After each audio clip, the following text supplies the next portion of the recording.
Você já parou para pensar que a maior parte dos nossos sofrimentos mais intensos são vividos no mais absoluto silêncio?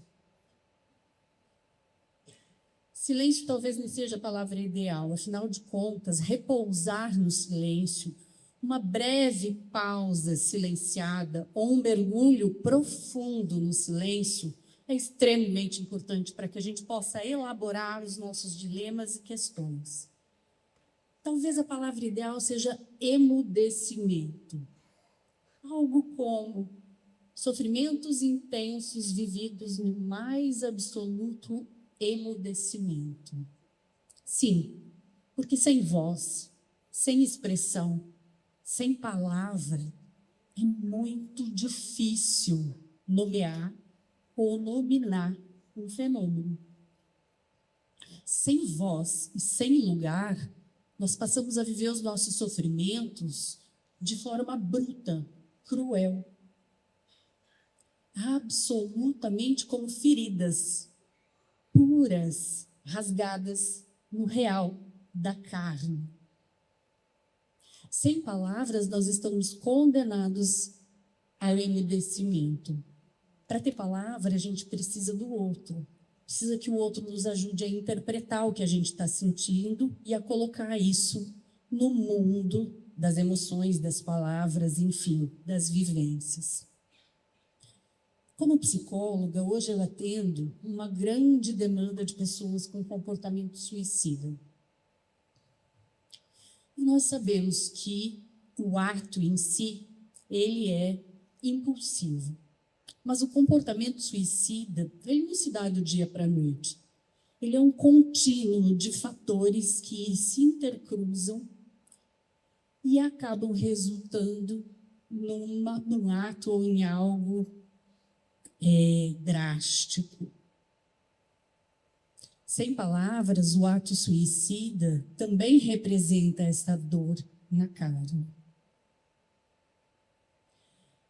Mas a minha história com o sofrimento humano não começa nisso. Eu fiz toda a minha formação em psicologia hospitalar e da saúde e trabalhei durante uma década na psico-oncologia. Eu trabalhei com pacientes oncológicos de todas as idades e também os seus familiares. E lá no hospital, eu pude escutar muitas belas histórias de sofrimento e de superação. E eu poderia escolher várias delas para compartilhar hoje com vocês. Mas eu escolhi uma que algumas pessoas já conhecem, mas eu gostaria de contar mais uma vez. Que tem a ver com o modo que eu coloquei em palavras e signifiquei essa transição da oncologia para o trabalho com pessoas com comportamento suicida. E a história é de uma criança de 2 anos de idade que nos chega ao hospital, frágil, doce, sorridente, encantadora, mas portando um câncer ginecológico raríssimo em crianças. Uma doença agressiva, uma doença que recidivava a cada final de término de tratamento.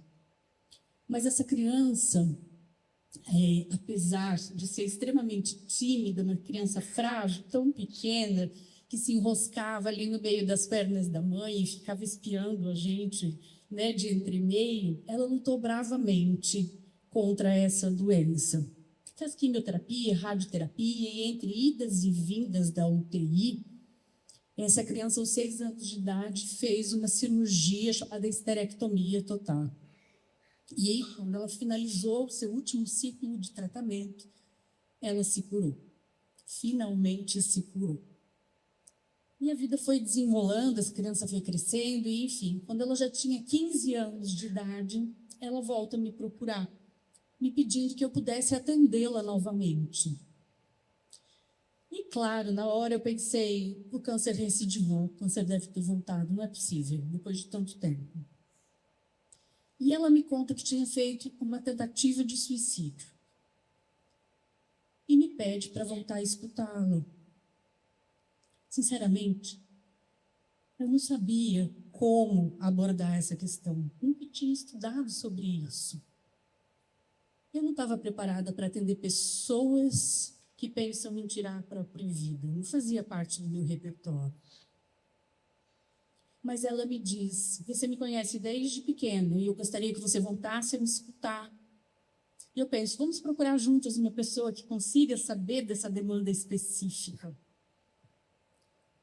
E ali, sinceramente, eu me deparo com os meus medos, os meus limites, as minhas vulnerabilidades.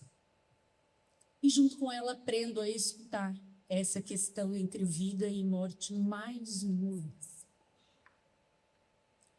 Ela mostra que as pessoas a julgavam. Como pode um menino que lutou contra um câncer agora pensar em tirar a própria vida? Não faz sentido. O câncer já foi essa doença tão temida a ponto de não receber nome, de não ser nomeada. Aquela doença ruim, aquela doença. Não se pode falar o nome, não se pode nomear e nem dar significado.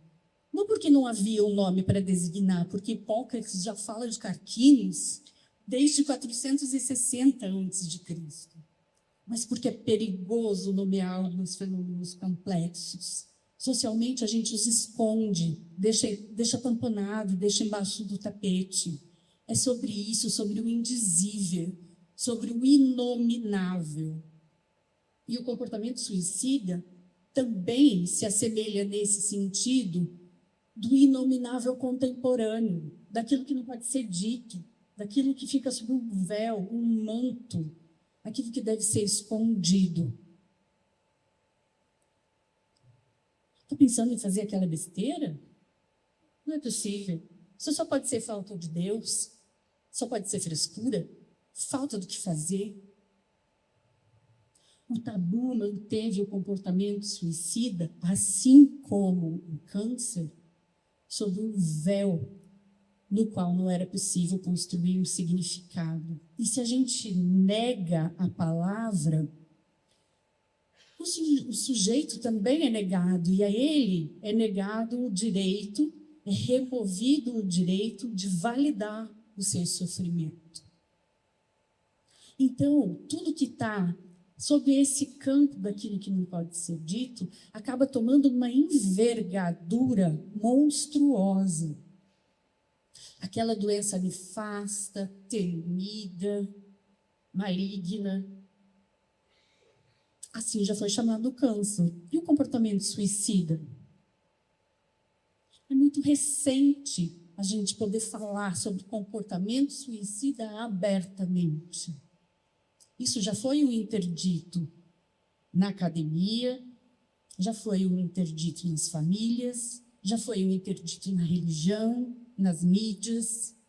Falar abertamente já é possível, mas percebem que a gente ainda fala de um jeito mal falado, mal nomeado, maldito. E aí a gente olha para os sujeitos sobre os quais esse manto recobre e trata eles também como culpados, como mal nomeados, como aqueles que só não melhoram, não se curam porque não se esforçam o suficiente. Será que a gente reforça o preconceito?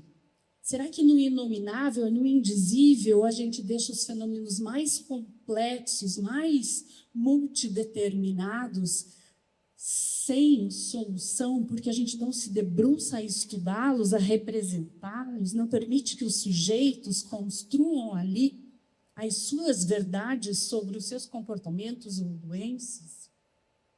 Este é um campo a ser explorado. Este é um campo onde eu tento juntar esses dois fenômenos, não porque eles sejam parecidos, mas porque eles habitam neste imaginário como coisas que não podem ser tocadas, como fenômenos que devem ser mantidos no tamponamento. E aí, quando a gente permite que o sujeito recubra, com um revestimento simbólico da linguagem, a possibilidade de existir, então a gente também valida esse sujeito e passa a olhá-lo de uma forma diferente, com acolhimento, com mais empatia, com mais generosidade, sem culpá-lo por aquilo que ele demonstra, apresenta ou a forma com que ele se comporta.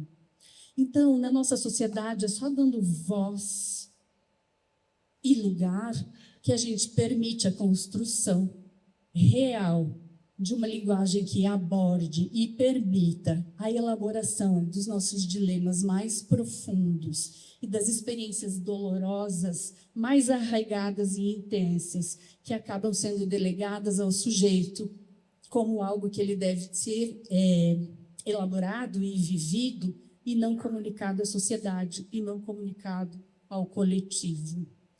Então, neste momento, agradeço que vocês tenham permitido que eu ganhe voz e que tenham me escutado até este momento sobre a questão do inominável. Muito obrigada.